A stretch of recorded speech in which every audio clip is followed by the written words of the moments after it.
Bonjour très chers élèves, j'espère que vous allez bien. Aujourd'hui, je serai votre enseignante pendant ces 30 minutes. Le cours que je vais présenter est élaboré par un groupe d'enseignants sous la direction de Monsieur Aïsset Selim, inspecteur de l'éducation nationale. Par rapport au cours d'aujourd'hui, nous restons toujours dans le troisième projet de troisième AS. Donc, je vais vous faire un rappel de l'intitulé du projet. Dans le cadre d'une journée citoyenne, rédiger des appels pour inciter les habitants de la région à faire preuve de civisme et s'appliquer à respecter les règles de confinement afin de stopper la propagation du Covid-19. La séquence, nous avons seulement une seule séquence pour ce projet. Donc, son objectif, c'est de produire un texte pour inciter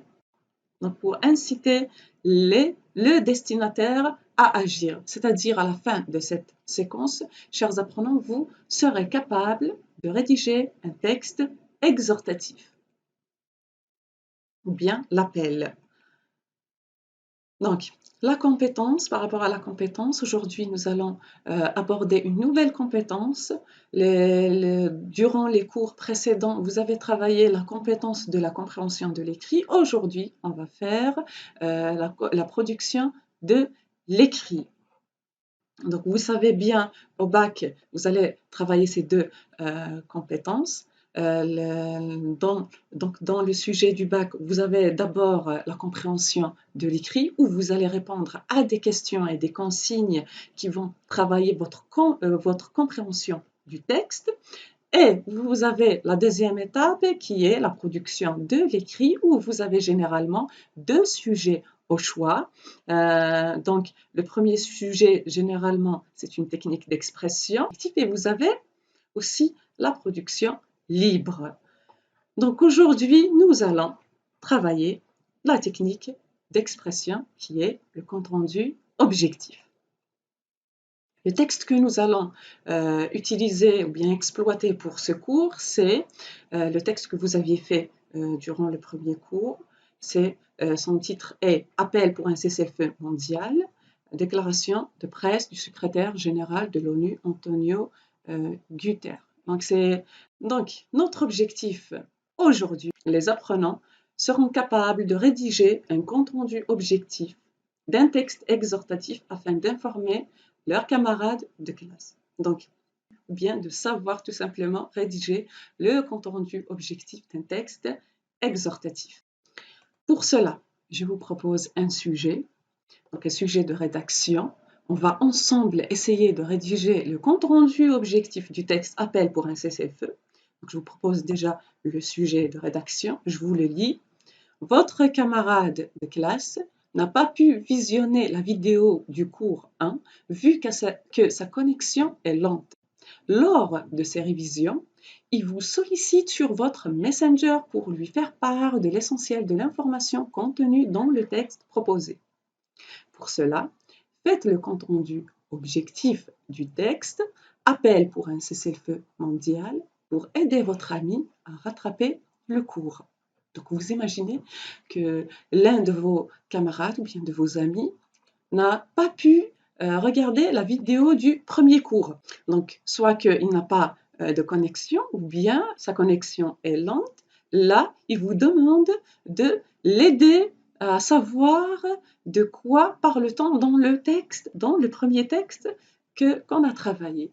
Alors là, qu'est-ce que vous allez faire? Vous allez lui faire un compte-rendu objectif du texte Appel pour un cessez-le-feu mondial. Donc, pour mieux comprendre le sujet, on va décortiquer un peu le sujet de rédaction en relevant les situations de communication. Alors, la question qu'il faut se poser à chaque fois qu'on a devant nous un sujet de rédaction, que ce soit une technique d'expression ou bien une production libre, il faut se poser la question qui écrit? Qui va écrire cette rédaction? Donc, vous avez déjà dans ce sujet, c'est qui va écrire? C'est vous, très chers apprenants. Bien, moi autant qu'apprenant. Donc, on se pose aussi la question quoi? Qu'est-ce que je vais faire? Donc, c'est rendre, on va rendre compte du texte. Donc, rendre compte du texte étudié en compréhension de l'écrit. Ça veut dire quoi, rendre compte? C'est-à-dire reprendre ou bien je vais reprendre les idées, ou bien revoir les idées pour les expliquer à mon ami ou bien à mon camarade. Puis, à qui? Je vais m'adresser à qui? Donc, je regarde le sujet, je vais rédiger cette production à qui? Donc, vous allez la rédiger à votre camarade. Donc, l'élève qui n'a pas visionné la vidéo du cours, à votre camarade qui n'a pas pu regarder la vidéo. Donc, il faut se poser aussi la question où et quand. Donc, il vous sollicite sur votre Messenger automatiquement lorsque vous serez connecté sur Facebook.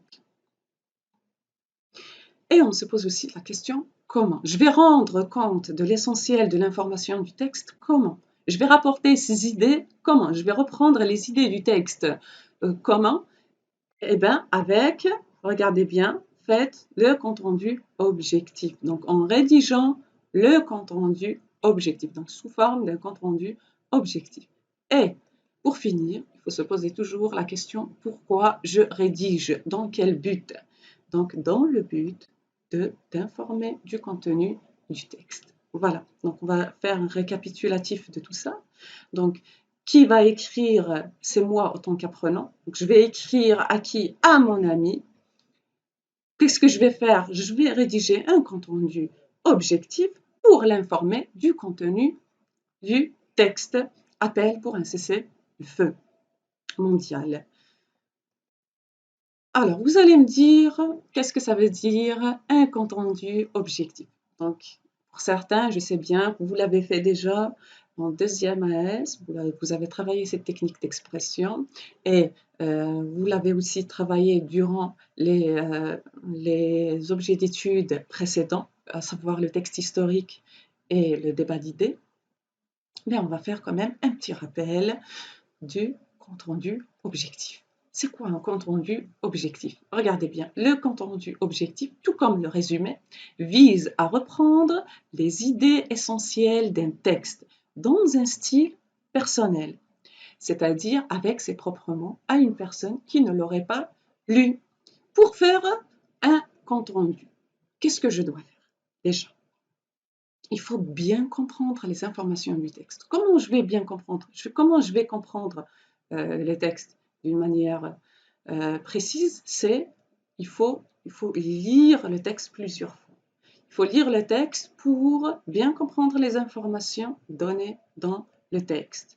Puis, il faut distinguer les idées essentielles des idées secondaires. C'est-à-dire par rapport au compte-rendu objectif, je dois seulement reprendre les idées essentielles et je dois supprimer les idées secondaires.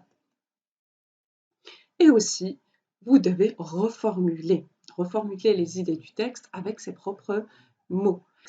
Donc, pour faire le compte-rendu objectif, il est vraiment, vraiment important de reformuler les idées du texte avec ses propres mots, avec son propre style. Il ne faut pas recopier les phrases du texte. Alors, pour réussir le compte-rendu objectif, vous avez des critères. Je vais vous proposer des indices qui vont vous aider à rédiger votre compte-rendu objectif ou bien à perfectionner cette technique. C'est-à-dire, il sera plus facile pour vous de rédiger un compte-rendu objectif.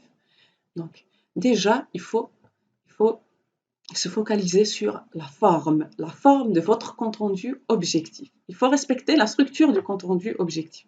Donc, par rapport à la structure du compte-rendu objectif, il faut répartir le texte en 3 parties. Donc, vous avez 3 parties, à savoir l'introduction, le développement et la conclusion.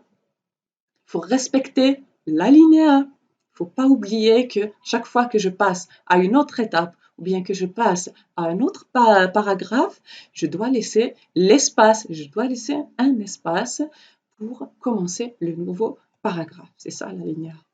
Donc, aussi, il ne faut pas oublier la ponctuation. La ponctuation est vraiment importante. Elle est vraiment primordiale pour la compréhension du texte. Donc, pour lire un texte déjà, si on n'a pas de ponctuation, à savoir les virgules, les points, les guillemets, les parenthèses, si on n'a pas tout ça, on va pas lire, on ne va pas savoir lire le texte. On pourra pas lire le texte. Alors, le contenu. Donc, on avait dit que le compte rendu a 3 parties, n'est-ce pas? Donc, la première partie, qu'est-ce que je vais faire dans la première partie? Vous avez, on appelle c'est un paragraphe d'introduction où on exploite le paratexte pour présenter et décrire le texte. Donc, dans la première partie qui est l'introduction, qu'est-ce que je vais faire? Je vais décrire et présenter le texte.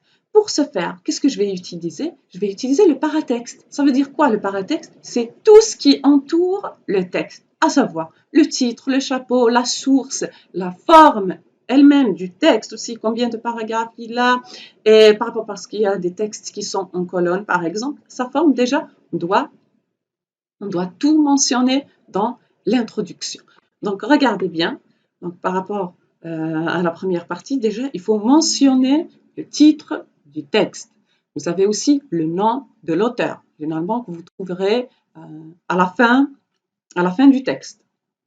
Sa qualité, ça veut dire quoi sa qualité? C'est-à-dire son métier, qu'est-ce qu'il fait dans la vie? Donc, soit c'est un journaliste, un écrivain, un médecin. Donc là, vous allez reconnaître la qualité de l'auteur à travers la source ou bien à travers le texte lui-même lorsque vous allez lire le texte. Vous avez aussi la source, article de presse, site web, œuvre, donc livre. Par exemple, je vous donne un exemple par rapport à la qualité. On revient à la qualité de l'auteur. Je regarde la source. Donc, lorsque je vois que dans la source, on cite que le texte est extrait d'un journal, par exemple. S'il est extrait d'un journal, par exemple le Monde ou bien Al-Watan, donc celui qui a écrit le texte, généralement c'est un journaliste, par exemple. Aussi par rapport, je vous donne par exemple un exemple par rapport au premier objet d'étude. Lorsque vous voyez à la fin du texte que c'est un livre, son titre parle de l'histoire, histoire avec un grand H. Donc je vais me dire que le texte, celui qui a écrit le texte est un historien, par exemple. Par rapport maintenant on a la date de parution.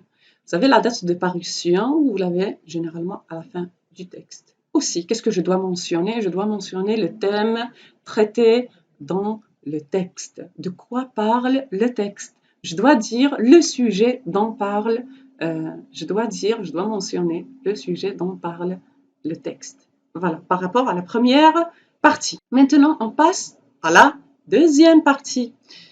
Donc, dans la deuxième partie, qu'est-ce que je dois faire? Je dois faire une synthèse ou un résumé de l'essentiel des informations développées dans le texte. Je vais reprendre les idées essentielles du texte, c'est-à-dire je vais faire un résumé, mais attention, il ne faut pas confondre entre le compte rendu objectif et le résumé. C'est clair? Donc, par rapport au compte rendu objectif, vous avez une certaine structure à respecter. Et par rapport au résumé, je vous donne, par exemple, par rapport au résumé, qu'est-ce que je dois faire? Le résumé, je reprends seulement les idées essentielles, n'est-ce pas? Je reprends, donc en une seule partie, je peux mentionner toutes les idées du texte, en un seul paragraphe. Je dois mentionner toutes les idées du texte en les reformulant. Mais le compte rendu objectif, j'ai 3 parties ou bien 2 parties que je vais où je vais rendre compte de l'essentiel des informations du texte. Et aussi, il y a certaines caractéristiques à respecter par rapport au compte rendu objectif. Parce que vous allez utiliser les articulateurs d'organisation, ce que vous n'allez pas trouver dans le résumé. Vous devez utiliser les articulateurs d'organisation comme d'abord, ensuite, enfin. Il faut utiliser les verbes déclaratifs ou bien les verbes introducteurs de parole comme l'auteur a dit, le verbe dire, informe, parle de, donc, et les indices de la troisième personne. Donc, quelles sont les expressions que je vais utiliser? L'auteur fait remarquer, regardez, j'ai utilisé l'auteur, donc j'ai fait référence à l'auteur, fait remarquer, note, il note, il précise, il ajoute, il conclut. C'est-à-dire, l'auteur, on doit toujours dire que c'est l'auteur qui a dit qui a donné cette information, qui a ajouté cette information, et ainsi de suite. Donc, c'est ça les verbes introducteurs de parole, comme affirmer, confirmer, donc aussi par rapport demander, dire. Donc, vous avez ces verbes que vous allez utiliser pour faire référence à l'auteur. Reformuler objectivement l'essentiel de l'information. Donc, on l'a dit déjà auparavant, on ne doit pas reprendre des phrases du texte, mais on doit les reformuler. Objectivement, ça veut dire que je ne dois pas donner mon avis. Il ne faut pas utiliser des adverbes et des adjectifs qui vont faire référence à mon opinion. C'est-à-dire, je dois éviter de donner mon avis. Il faut rester objectif. Donc, les citations, regardez bien, les citations et les indications tirées du texte à mettre entre parenthèses.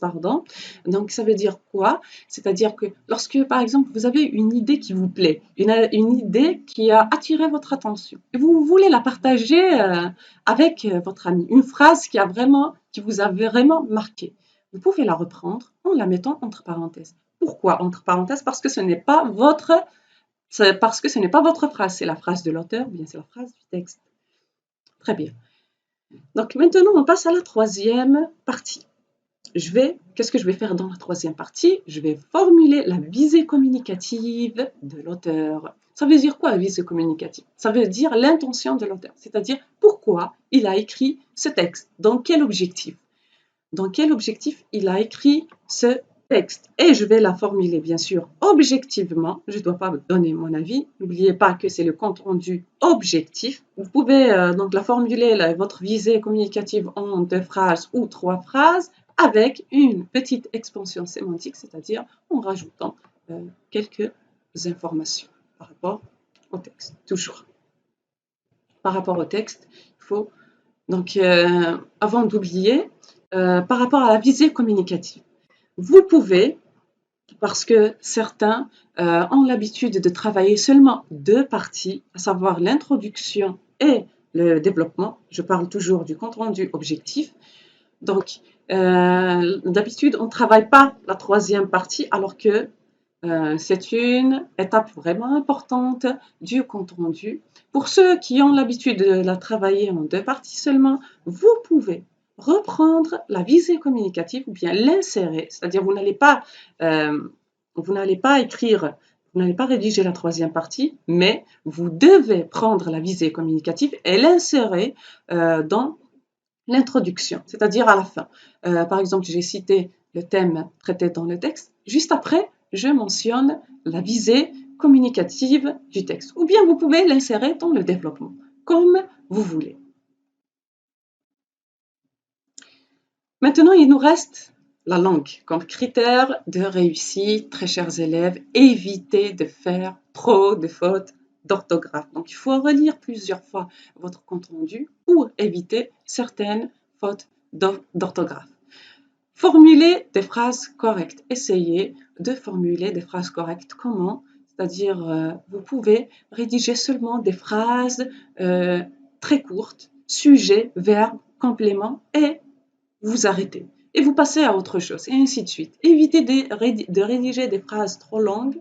Alors, comme ça, lorsque vous rédigez des phrases trop longues, vous vous perdez. Après, on fait beaucoup d'erreurs.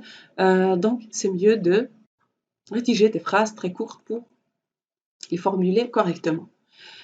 Évitez la répétition en utilisant des substituts lexicaux et grammaticaux. Donc, j'évite la répétition. Comment? En utilisant les substituts lexicaux et grammaticaux. Donc, je commence par les substituts grammaticaux. Ça veut dire quoi? Ce sont les pronoms personnels que nous utilisons, par exemple. Je vous donne un exemple. Lorsque vous mentionnez dans votre compte rendu objectif, lorsque vous mentionnez l'auteur, à chaque fois, vous ne répétez pas l'auteur a dit, l'auteur a ajouté, l'auteur a terminé son texte, et ainsi de suite. Au lieu de répéter à chaque fois l'auteur, qu'est-ce que vous allez faire? Vous allez utiliser un substitut lexical comme il. Donc, je dis au début, par exemple, l'auteur a commencé son texte. Après, je vais dire il ajoute pour reprendre l'auteur sans répéter le mot auteur. Si c'est une femme, je vais utiliser elle, par exemple. Aussi, vous avez les substituts lexicaux. Les substituts lexicaux, ce sont des synonymes. Par exemple, des synonymes. Je vous donne un exemple. Au lieu de répéter à chaque fois l'auteur, vous pouvez utiliser le mot scripteur, ou bien vous allez mentionner le nom de l'auteur. Par exemple, le texte que nous allons travailler, son auteur, c'est Antonio Guiter. Donc, je vais dire, au lieu de répéter auteur, je vais dire Antonio Guiter termine son texte. Ou bien, je vais utiliser sa qualité. Je vais utiliser, par exemple, le secrétaire général de l'ONU termine son texte par dire que, voilà. Très bien, c'est clair, j'espère. Maintenant, qu'est-ce que nous allons faire? Donc, je vous propose une application. Cherchez un crayon et une feuille. On va rédiger ensemble le compte-rendu objectif du texte Appel pour un cessez-le-feu. Allez, on commence. D'abord, on avait dit qu'on a, dans la première partie, qu'est-ce que nous allons faire? Nous allons présenter le texte en quelques lignes. Je vous propose de rédiger la première partie du compte-rendu objectif du texte que je vais vous proposer. Donc, pour réussir la première partie, qu'est-ce que je dois faire? D'abord, je dois dégager le paratexte. Je dois dégager le paratexte. C'est quoi le paratexte? C'est tout ce qui entoure le texte, n'est-ce pas? Je vais relever le nom de l'auteur, le titre du texte, le nombre de paragraphes, la source du texte, la date d'apparition de l'œuvre. Très bien. Donc, je vais relever tout ça. Après, je lis le texte. Lorsque je lis le texte, je relève le thème traité dans ce texte. Très bien. Donc, je vous propose le texte, vous le lisez et vous rédigez la première partie du compte-rendu.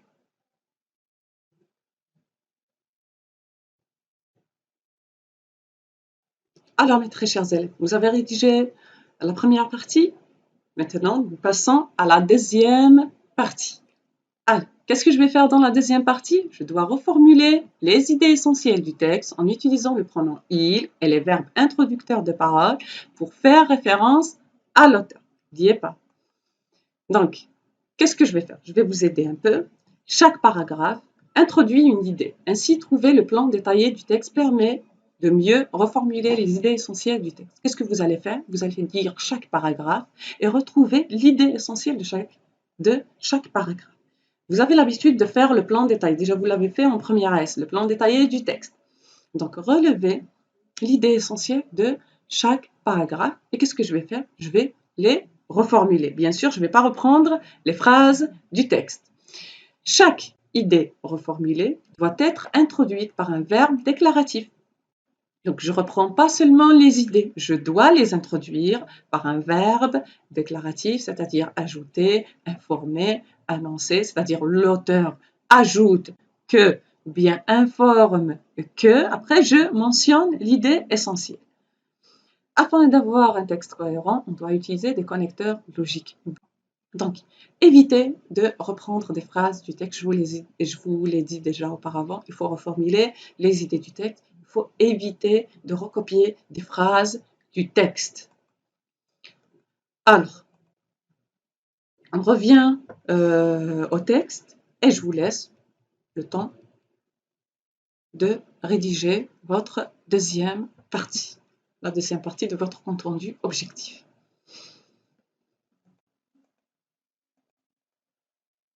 Alors, mes très chers élèves, vous avez rédigé la deuxième partie? On passe maintenant à la troisième partie. Donc la question qu'il faut se poser, pourquoi l'auteur a-t-il écrit ce texte? En répondant à cette question, vous allez formuler automatiquement la visée communicative. Je vous laisse le temps de réfléchir. Allez, on passe à la rédaction. Donc on passe à la correction du compte-rendu objectif. Donc vous prenez votre compte-rendu et vous allez le comparer avec celui-ci. Donc, c'est un exemple. Donc, c'est un exemple de compte rendu objectif. C'est un compte rendu objectif aussi de l'un de vos camarades. Donc, on l'a seulement enrichi un peu. Donc, regardez déjà par rapport à la forme. Regardez, nous avons 3 parties, n'est-ce pas? Regardez les parties. comment elles sont écrites et regardez par rapport à l'alinéa. Regardez, on commence chaque paragraphe par cet espace qu'on appelle l'alinéa. Aussi, regardez, on a laissé une ligne entre chaque partie. On va lire l'introduction de du compte-rendu objectif. Ce texte intitulé « Appel pour un cessez-le-feu mondial ». Regardez bien. J'ai commencé par mentionner le titre. Bien sûr, c'est à titre c'est à titre indicatif, c'est-à-dire vous pouvez ne pas commencer par le titre. Vous pouvez commencer par le nom de l'auteur, comme vous voulez. Vous êtes libre. L'essentiel, c'est de mentionner le titre et l'auteur, bien sûr, ce que j'ai dit auparavant. C'est-à-dire il faut mentionner tout ce qui entoure le texte et l'idée essentielle du texte. Ce texte intitulé « Appel pour un cessez-le-feu mondial », regardez, on l'a mis entre guillemets pour mettre en valeur le titre, est une déclaration de presse prononcée par le secrétaire général de l'ONU. Donc j'ai déjà mentionné le genre du texte, c'est quoi? C'est quoi le texte? C'est généralement, par exemple, par rapport à l'objet d'étude, le premier objet d'étude que vous avez fait. Vous dites par exemple ce texte intitulé 8 mai 1945 est un texte historique. Voilà, ici, on a dit que dans la source, déjà, on a mentionné que c'est une déclaration de presse. Donc, est une déclaration de presse prononcée par le secrétaire général de l'ONU. Donc, vous voyez ici, secrétaire général de l'ONU, on a mentionné la qualité de l'auteur. Aussi, on a mentionné quoi? Son nom, qui est Antonio Guterres, publié dans le site web de l'Organisation Fonds des Nations Unies pour l'enfance, www.unicef.org. Vous voyez ici, publié, on peut dire aussi, ce texte est extrait du site web ou bien extrait de l'ouvrage, si c'est un livre, ou bien extrait du journal, ça dépend.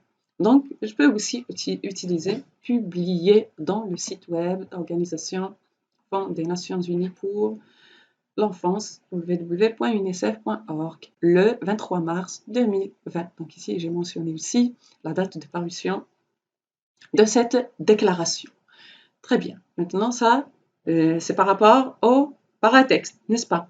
Regardez ici. Il est composé d'un chapeau qui explique le contenu du texte et attire l'attention du lecteur. Vous allez me dire, c'est quoi un chapeau? Donc, le chapeau aussi revient au paratexte. Donc, on revient au texte. Regardez, donc, voici le chapeau du texte. Vous avez ici le titre. Juste après, vous avez le chapeau. Regardez sa forme. Déjà, il est écrit en italique. Vous voyez bien, il est écrit en italique. Sa forme, le caractère utilisé pour l'écrire n'est pas le même que le reste du texte, n'est-ce pas? Regardez, donc il est écrit en italique. Donc, il y a un espace entre le chapeau et le texte et il vient après, juste après le titre. Donc c'est ça un chapeau. Donc il est là, pourquoi? Pour attirer l'attention du lecteur et pour résumer l'essentiel de l'information ou bien pour informer seulement qu'est-ce qu'on va aborder dans le texte. Regardez, ainsi que, donc il est composé aussi de 4 paragraphes. Donc on a 4 paragraphes qui traitent de l'obligation du cessez-le-feu immédiat en contexte pandémique. Donc c'est le sujet dont parle le texte. Donc je peux dire, il est composé aussi de 4 paragraphes qui traitent de l'obligation du cessez-le-feu immédiat en contexte pandémique. Donc ici c'est le thème traité dans le texte. Maintenant, on passe au développement. Regardez comment on l'a commencé. L'auteur commence par exposer la situation difficile que traverse le monde actuellement. Vous voyez ici, je n'ai pas repris directement l'idée du texte. Je n'ai pas repris directement, je n'ai pas reformulé, donc on a reformulé l'idée du texte, mais je n'ai pas directement mentionné cette idée. J'ai d'abord fait référence à l'auteur et j'ai utilisé verbe introducteur de parole, exposé, puis j'ai mentionné l'idée. Si c'était un résumé, qu'est-ce que je vais faire? Directement, je vais dire la situation, donc le monde traverse une situation difficile, en effet, la propagation et ainsi de suite, n'est-ce pas? Mais ici, dans le compte rendu, j'ai d'abord mentionné l'auteur. C'est ça, c'est ce qui diffère le compte rendu objectif du résumé. Et bien sûr, l'introduction aussi, on ne la trouve pas dans le résumé. Donc, l'auteur commence par quoi? Par exposer la situation difficile. Donc, par rapport au développement du compte rendu objectif d'un texte exhortatif, normalement, il est facile de le rédiger. Pourquoi? Parce que vous savez maintenant que, vous savez bien, parce qu'on l'a dit plusieurs fois, que le texte exhortatif a 3 parties, n'est-ce pas? Donc, regardez, en effet, donc pour expliquer un peu de quoi il s'agit, c'est-à-dire quelle est cette situation difficile, on a expliqué un peu en utilisant l'articulateur en effet. La propagation du virus Covid-19 a engendré plusieurs pertes humaines autant que les conflits armés. J'ai utilisé l'articulateur pour mettre cette idée en relation avec l'idée précédente. Donc ici, c'est une explication. J'explique ce que j'ai mentionné au début. Donc, après, regardez, ensuite j'ai utilisé l'articulateur organisation. Ensuite, il, pour faire référence à l'auteur, pour ne pas répéter auteur, j'ai utilisé un substitut grammatical, il, le pronom personnel il, ajoute, verbe, introducteur de parole, il ajoute. Pourquoi j'ai utilisé ajouter? Parce qu'il a mentionné une idée, après il ajoute une autre. Donc, il ajoute que les personnes vulnérables, regardez bien, les parenthèses, les femmes et les enfants, les personnes en situation de handicap, les personnes marginalisées et déplacées. Donc, pourquoi on a utilisé ces parenthèses? Je vous ai dit tout à l'heure que vous pouvez utiliser des citations. Ça veut dire quoi? Relever des phrases. Vous pouvez relever une phrase du texte pour clarifier votre idée. Regardez, votre camarade a reformulé la deuxième idée du texte. Comment? Donc, il ajoute que les personnes vulnérables sont les plus touchées par ce virus, n'est-ce pas? Après, peut-être quelqu'un va me dire, c'est quoi? Ça veut dire quoi une personne vulnérable? Par rapport au texte, c'est quoi les personnes vulnérables? Donc, votre camarade a utilisé les parenthèses pour clarifier cette idée. Il a dit les femmes et les personnes vulnérables sont les femmes, les enfants, les personnes en situation de handicap, les personnes marginalisées et déplacées. C'est une phrase du texte. C'est-à-dire que j'ai repris, c'est un passage du texte qu'on a repris, donc je dois le mettre entre parenthèses. Très bien. Sont les plus touchés par ce virus, ainsi ce sont eux qui payeront le plus en risquant leur vie. De même, regardez, on a ajouté un autre articulateur d'organisation. De même, il affirme, il, si vous pouvez ne pas reprendre avec il, vous pouvez utiliser par exemple le substitut lexical. Vous pouvez dire, de même, le secrétaire général de l'ONU affirme que le système sanitaire sera submergé. Ou bien, vous pouvez dire, de même, Antonio Guterres affirme que le système sanitaire, c'est un substitut lexical. Antonio Guterres, ou bien pour ne pas répéter l'auteur, pour ne pas répéter encore une fois il. Donc vous avez le choix. Il affirme que le système sanitaire sera submergé par la demande surabondante de malades, de victimes de guerre. Ainsi, l'auteur certifie que, certifier, le verbe, donc il a utilisé, regardez ici, le verbe introducteur, comme il a utilisé le verbe affirmer, après il a utilisé certifie, donc je peux le remplacer par affirmer aussi, certifie que faire une guerre dans ces conditions est une folie. Donc ça, c'est par rapport à la dernière idée du paragraphe. Regardez. Donc vous voyez ici, votre camarade a reformulé les idées essentielles du texte appel pour un cessez-le-feu mondial. Donc en utilisant quoi? En faisant déjà référence à l'auteur avec les indices de la troisième personne, vous les voyez ici, l'auteur, l'auteur, je vous ai dit, vous pouvez utiliser les substituts lexicaux et il a utilisé des articulateurs qui organisent le texte, vous le voyez bien, et il a utilisé les verbes introducteurs de paroles comme affirmer, certifier, exposer. Bien sûr, vous pouvez utiliser d'autres verbes introducteurs, donc vous avez le choix. Maintenant, on passe à la dernière partie du compte-rendu. Je vais vous la lire. Le secrétaire général de l'ONU, vous voyez ici, on a, pour ne pas reprendre l'auteur ou bien il, on a remplacé l'auteur par le secrétaire général de l'ONU. Donc, c'est substitut lexical. Exhorte ses destinataires à un arrêt immédiat des conflits armés en cette période de pandémie.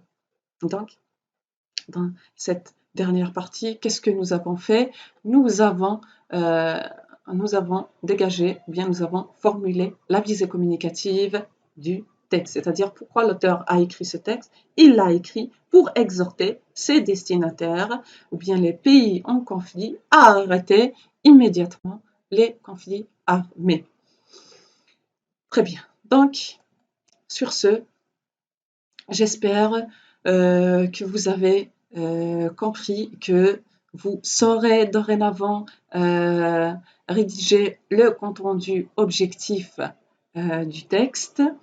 Je sais très bien que la plupart, durant les examens, préfèrent choisir le compte-rendu objectif parce que pour eux, il est plus facile. J'espère que cette technique vous a plu. Donc, sur ce, je vous laisse et merci pour votre attention. Au revoir.